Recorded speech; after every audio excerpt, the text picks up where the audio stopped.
Depression রোগের কোনো ওষুধ, মন খারাপের কোনো ওষুধ আমি বলছি যে যেখান থেকে শুনতে পাচ্ছেন প্র্যাকটিক্যাল করে দেখবেন, ভালো লাগলে করতে থাকবেন, ভালো না লাগলে বাদ দিবেন। আমি প্র্যাকটিক্যাল করেছি সেটা আপনাদেরকে বলছি।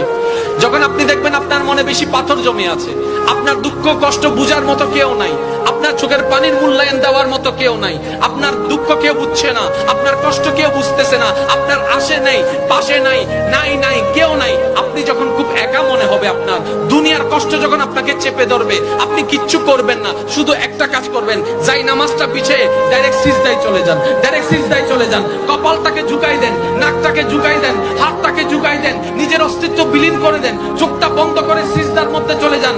আল্লাহর ওয়াস্তে করে বলছি, কিচ্ছু পড়া লাগবে না, শুধু সিজদার মধ্যে পড়তে থাকেন, সিজদায় পড়ে থাকেন, কান্না করতে থাকেন। ওনাকে বুঝান যিনি আপনি না বললেও সবকিছু বুঝে, ওই রবকে জানান যিনি আপনি না জানালেও সবকিছু জানে। দুনিয়ার মানুষ তো আজকে বললে কালকে চুপ উল্টাই ফেলে, ব্ল্যাকমেইল করতে শুরু করে। রব তো সবকিছু জানার পরেও দোষ গোপন করে রেখেছে। ওই রবের দরবারে সবকিছু বলতে থাকেন, 1টা মিনিট 2টা মিনিট 3টা মিনিট, দেখবেন আপনার সমস্যা তখন সমাধান না হলো অন্তরে এমন একটা শান্তি লাগবে যেটা আপনার পৃথিবীর কোথাও খুঁজে পাবেন না।